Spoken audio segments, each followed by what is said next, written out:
Hey guys, and welcome back to my channel. Long time no see. So today I decided that I wanted to do like a life update video, chit chat, let you guys know where I've been, the things that I've been going through, things that have happened to me within the past month. And yeah, so I went ahead and I created this look. So if you guys like to see where I've been and see how I achieved this makeup look, then please keep on watching. So of course this is gonna be like a life update video, so I'm not going to mention anything that I'm using. I'm just gonna do my makeup. I haven't put on makeup in so long. I have not put on makeup in over a month. I have not been in this room in over a month, so it's gonna feel good to put some makeup on, and I'm just gonna talk.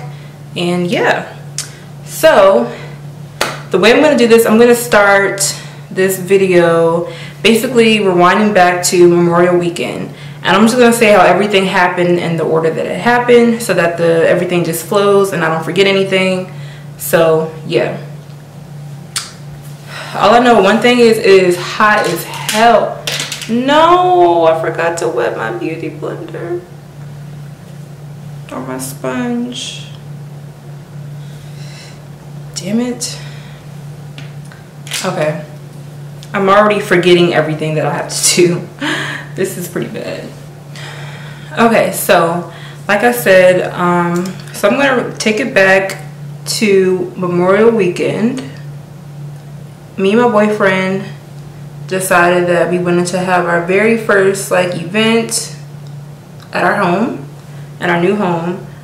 So we decided that we were gonna throw like, you know, a Memorial Day cookout. And I invited all my family, I invited my friends, and we were so excited. We went out, we bought so much stuff. We got patio furniture, we got all the food, of course. I cannot find anything at all. We went and got like, you know, extra seating, because, you know, everyone will say that they're coming, but of course when the day comes, half of those people don't show up. So we wanted to make sure that if they did show up, that we had extra seating. So we went and bought like extra little chairs for people to sit in. You know, we spent a lot of money on this cookout, and we were so excited to have everyone in town, because my family is in Virginia. So this was the first time that my whole, well, not my whole family, this was the first time that my immediate family was coming to visit me in Baltimore. So it started off wonderful, you know. Everyone's having a good time, we're all drinking, you know, we all eat, the food was great, and then everything went into shit just a couple hours later. So basically, I'm not going to explain everything that happened, I'm just going to give you the reason of why my eye looks like this. So to make a long story short, basically what happened was there was an altercation in our home. And me being the person that I am, of course, I'm trying to hold people back. And what happened was, I was standing on the steps. I was standing on the steps, and I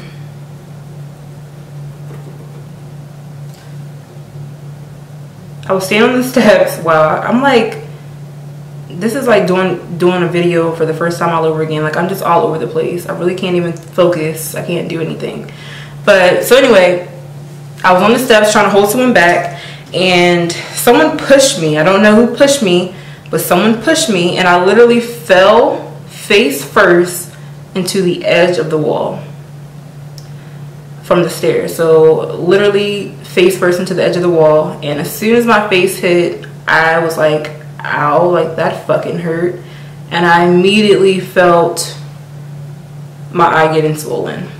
Like immediately my eye was like getting smaller and smaller.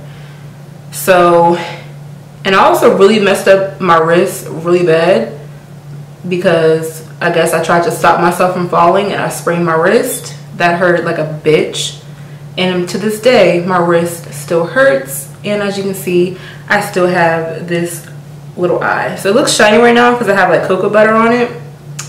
But yeah, so that's how I basically got the black eye. I got beat up by the wall. So once everything finally was, I guess, over, the whole altercation, Of course, I was super upset. You know, I was so embarrassed. First of all, I was super embarrassed. This is our first event. My friends are finally get to meet my family, and it just went to shit, basically.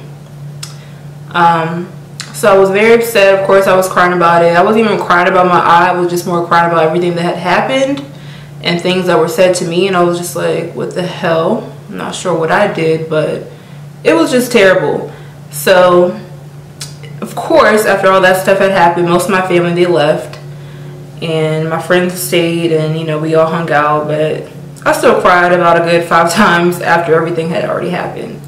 So we're going to fast forward now. So basically at the end of the night ended with a big hole in my wall and me having a black eye.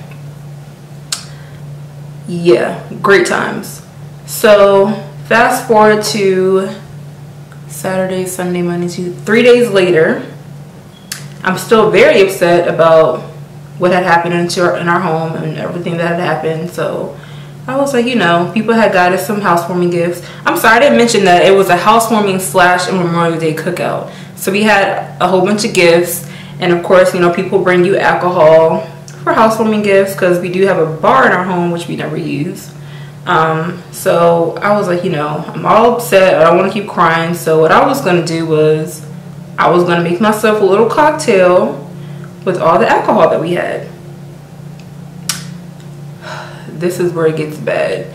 So I'm walking downstairs because the alcohol was upstairs because everything was still in the bags. I just took everything upstairs in our room. So I'm walking down the steps with 2 bottles in my hand and my phone.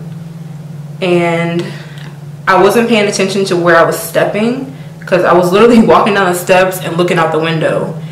And basically my foot slipped and I landed right on my foot. Like all my weight landed on that foot. And I was just like, damn, that hurt. Like, that hurt. And I literally looked at my foot. My foot was just dangling to the left. Like, to the left, it was just dangling. And I was like, what the hell? And I remember I pushed it and it was just like crack, crack, crack, crack, crack. And that's when the pain really hit. Thank God my boyfriend was home. My boyfriend was home, so he's like, he heard me fall. And he was just like, what the hell? And I just started crying because obviously I'm in so much pain. And he's like, oh my God, your leg is already swollen up. Like, swollen up, like it's already super swollen. So I looked at it and I can see that my lower leg had like this huge lump in it. So, you know, we're thinking that it's swollen. So I'm crying because, you know, this hurts. Like, this hurts really bad. So he's like, okay, well, can you put your foot down? As soon as I just placed my foot gently on the carpet, I was like, ow, ow, ow, I can't do it because it hurt so freaking bad. So he was like, okay, what do you want to do? I was like, I need to go to the hospital. And he's like, well, do you want me to call 911? I'm like, no, do not call 911 because it was already embarrassing enough that my neighbors seen all the altercation, all the fuss that was going on outside our home on our little cookout. The last thing I wanted to, and I was already embarrassed to be outside and even see my neighbors after everything that had happened because, you know, that's embarrassing. We're like the new people in the neighborhood. We have our very first event and then people just don't know how to act. So I was like, do not call 911. The last thing I need is for the neighbors to be like, oh my God, there's more shit going on in that house across the street. Like, what are these kids doing over there? So I literally just scooted down the step and I had to hop because obviously I could not walk on that leg, and every time I hopped, my foot would just move a little bit, and that little bit of movement was the worst pain I've ever felt in my life, like the worst. So eventually I had to get on my boyfriend's back. He puts me in the car and he takes me to the hospital. On the way to the hospital, every little bump in the road made my foot move again. And it was awful. And the hospital is literally 3 minutes down the street from our house. Like, it's super close, thank God. Super, super close. So we get to the hospital. He goes inside to get me a wheelchair. He comes back and he's like, oh my God, there's so many people out there waiting. And I'm just thinking to myself that there's no way in hell that I can wait. You know, I'm in excruciating pain. Like, I cannot wait. I cannot wait. I can't. So when he comes out with the wheelchair, there's these 2 ER nurses, they also come out. And so, you know, they're trying to help me get into the wheelchair. And as soon as when they were able to see my leg, she got on her little walkie-talkie and she said, "We have a patient out here with a very broken leg."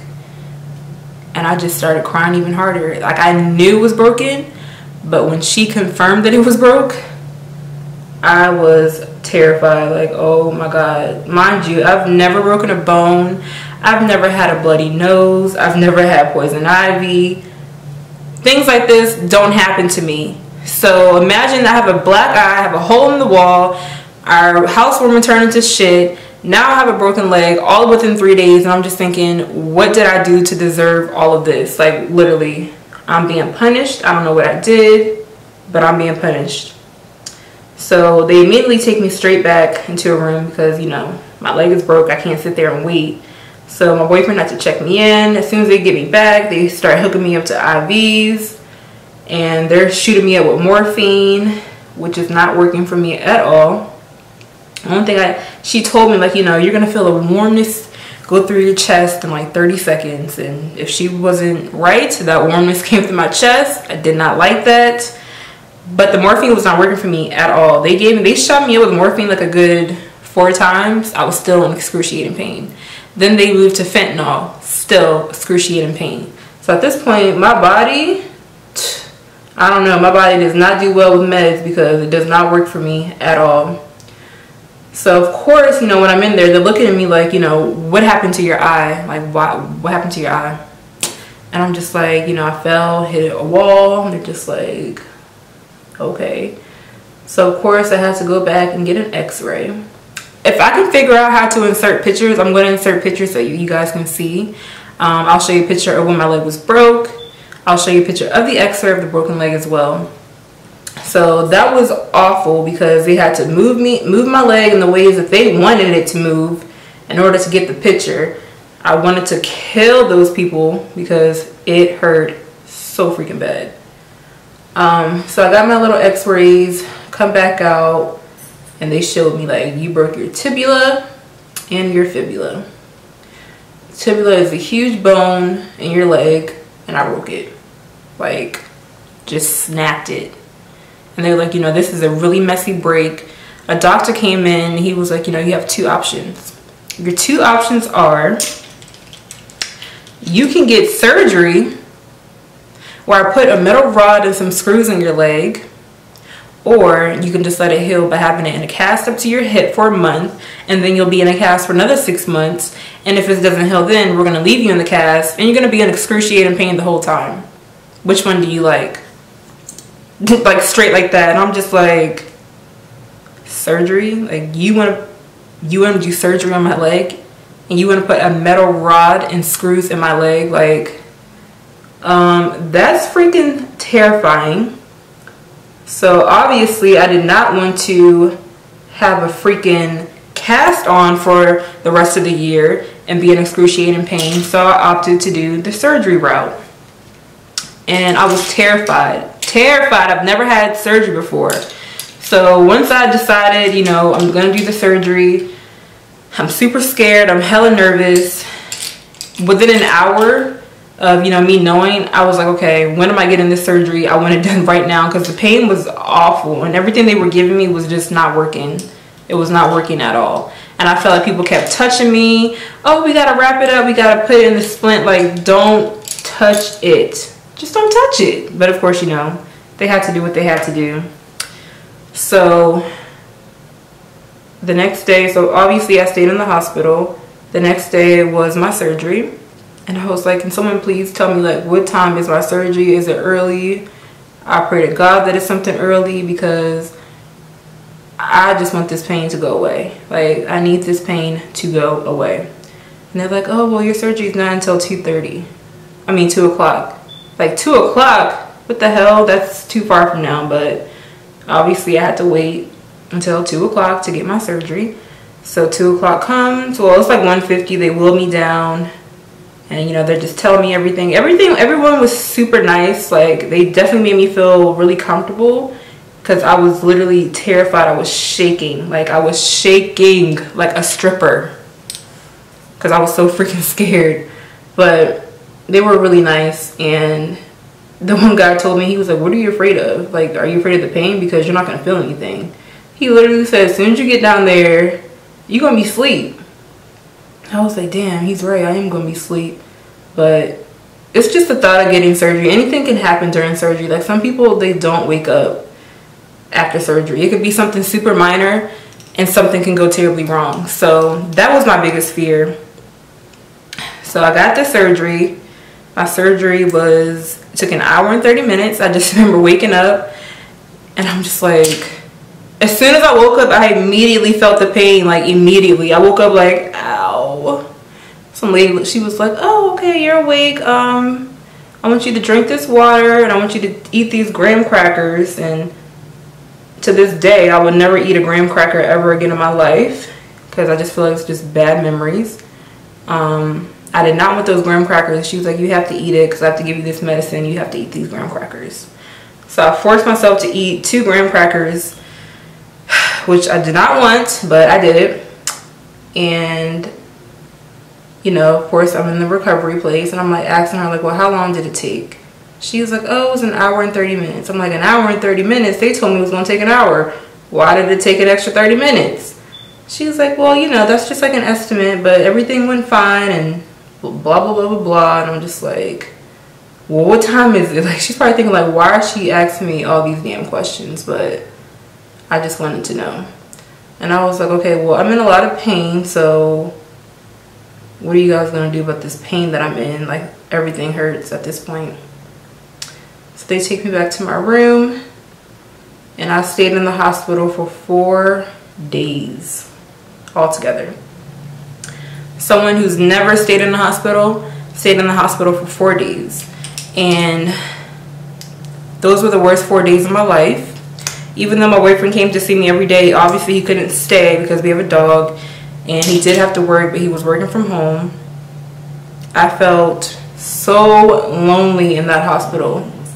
I just remember feeling so lonely. And I just remember being in so much pain. So much pain. Like, I cried the majority of that time in the hospital. I just cried. Like, I wasn't a bad patient. I was just a crybaby patient because I was in so much pain. I feel like no one understood the amount of pain that I was in.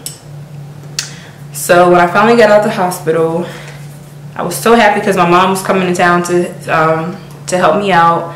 So I get out the hospital, my mom comes into town. As soon as we pull up, she pulls up. And I'm just like, yay, my mom's here. I'm super happy that my mom was here. So her and my sister. Shout out to my little sister. This is why I have on this little tie-dye shirt. My little sister made this for me when they came to visit. So yeah, my mom came, my little sister, and they hung out with me for a couple days. But they couldn't stay too long because my sister had to go back to school.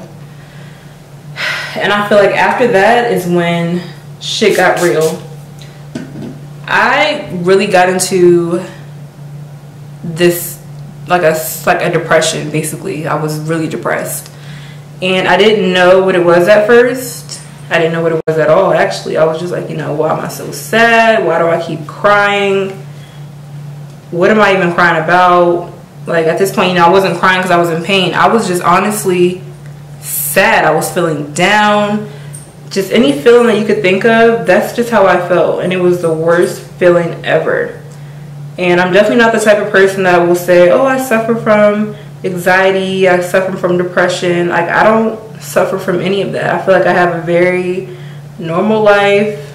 You know, I don't suffer from anything. But I really was super depressed.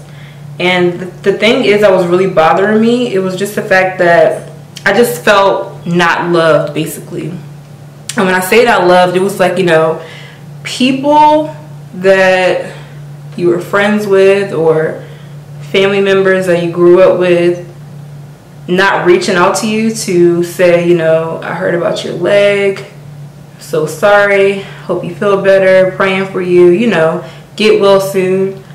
That kind of stuff, I didn't receive that. So it's just like, wow.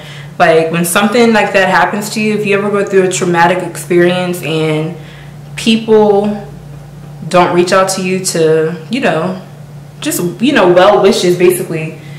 To me, that shows me your true colors. And that shows me that you truly do not give a fuck about me. That's just how I take it.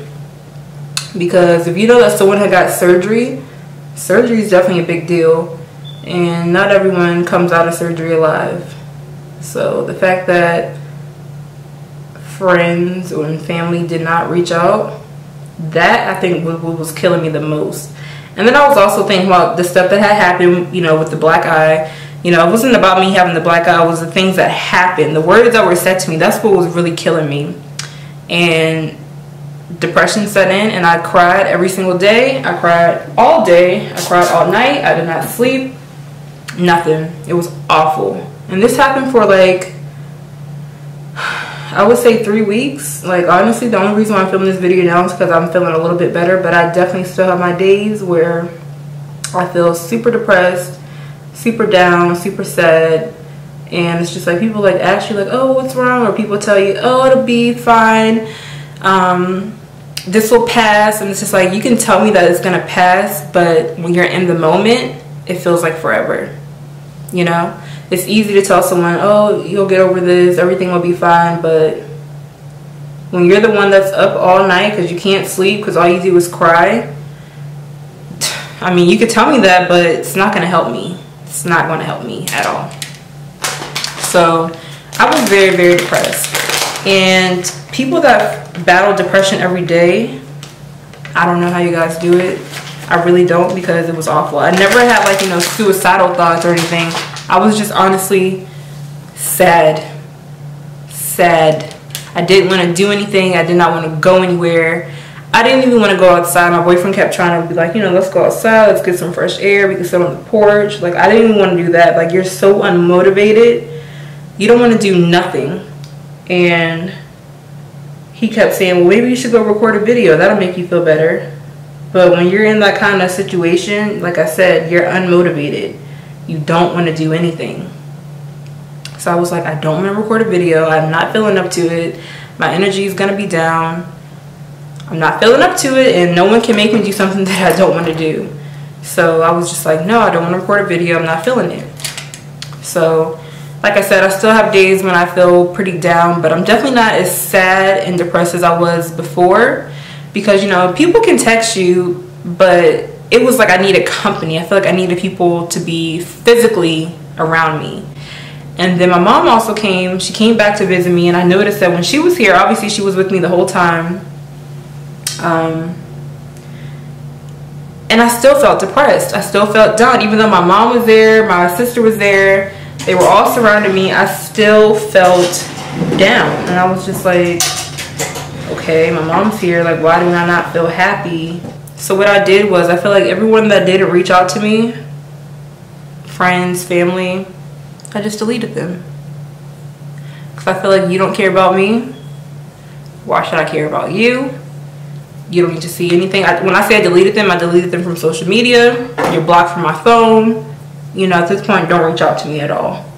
Because if you can really just not care about someone that much, that's insane to me.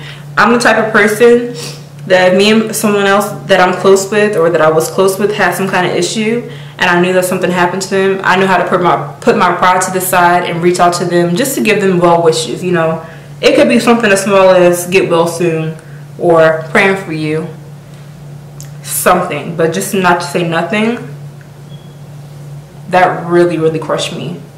Like, that really hurt my feelings bad, really bad. But you know, you can't make people be genuine, and that just shows you people's true colors. So now I know how people feel about me, and I'm not gonna sit here and dwell on it.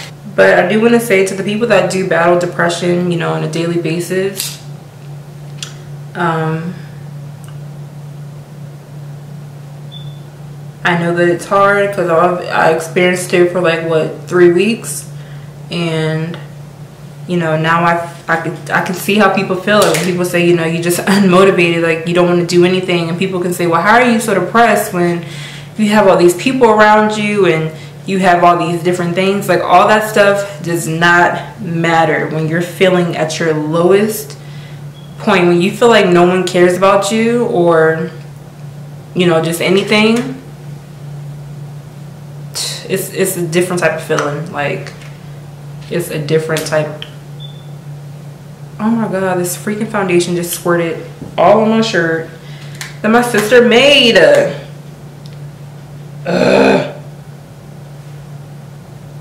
But yeah, so basically that's where I've been. So I've just been downstairs. I was downstairs on the couch. That's where I slept for weeks, and that was awful. Cause you know, couldn't sleep in my own bed, downstairs by myself. It was bad.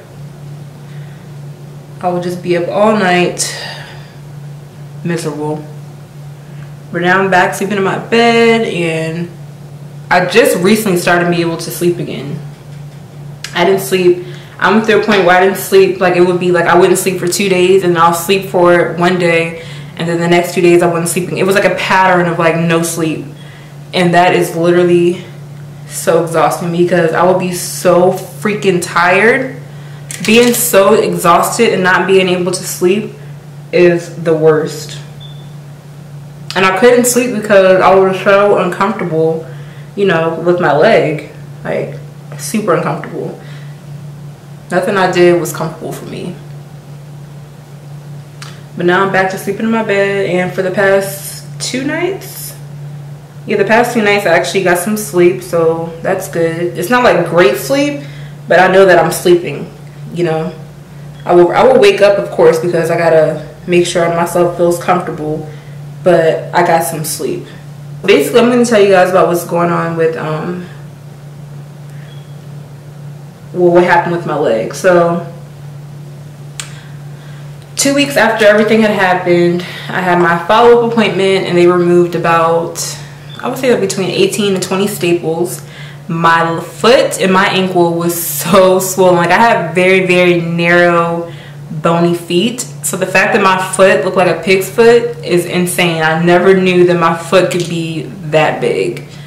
My foot and my ankle is still very swollen, but it's definitely not as swollen as it was when I first got my cast removed. Being on crutches sucks. Cannot wait to walk again. I really hate crutches. Yeah, but basically I'm learning how to do a lot of stuff on my own again. Like, I can get myself in the shower. Obviously, I have a chair in my shower that I sit in.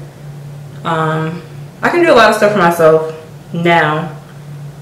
And then I went to the doctor 2 days ago, and this man told me to start putting full weight on my leg. Like, bro, full weight, like, what? This whole experience has taught me to, you know, not depend on people to be good people, basically, because they're going to let you down. They're going to let you down. Like, I really thought that, like, okay, this person will reach out, but people will let you down. So don't depend on people to do anything, because they will let you down. Yeah. Okay. Getting your life back? Getting my life back? Yeah. You look gorgeous. Thank you. So as you can see, I already contoured my face. I put on my lashes. I did my lower lash line. I did a lot of stuff off camera because I just stopped talking. I got into the zone and I just stopped talking. So basically what I wanted to say was it's important that you have friends around you that do care. So I do want to give a shout out to all the people that were there for me during this time. My friends, especially my friend Tia. She actually came and visited me at the hospital. She came over, brought me a card, balloons, and a cake, and I just thought that was just so sweet of her. So I really do appreciate it. And yeah, and I appreciate, of course, you know, my mom, my grandpa, the people that called and checked in on me, my aunt, and you know, just people that checked in on me. I appreciate you guys. And when I say checked up on me, I mean people that were checking up on me after I came home. People that has texted me, you know, here and there, like, hey, how are you feeling? How's everything going? I appreciate those people so much. Instead of focusing on the people that don't really care about you, you should definitely focus on the people that do care about you, because at the end of the day, those are the people that are going to have your back, and those are the people that are going to be in your corner. So I had to realize that. It took me a while to realize that, but I realize that now. It definitely feels good to be recording a video, just putting this makeup on. It just felt so good, and I'm so happy that I got my motivation back to want to put makeup on. And I'm so excited to be doing my videos again and getting back to my normal self. Although I still cannot walk, I can definitely move around, do things, little things that I couldn't do at first. I can do those things for myself. So I'm definitely making progress, slowly but surely, but I'm getting there. And I'm the type of person that wants to rush everything. Like, okay, it was like I broke my leg, but the next day I was like, I want to walk. I don't want to go through the recovery. I want to walk right now. I don't want to use these crutches. I want to walk normal. I want my foot to look normal. But obviously, you know, that's not realistic. So I have to just ride this process out, and eventually I'll be back to myself. Eventually I'll be back walking without these crutches, and I cannot wait. So yeah, I thank you guys so much for watching this video, and I will definitely have new videos coming out since I'm back to doing my makeup. And yeah, so if you guys enjoyed this video, please give it a thumbs up, and don't forget to subscribe to my channel, and I will see you guys in the next one.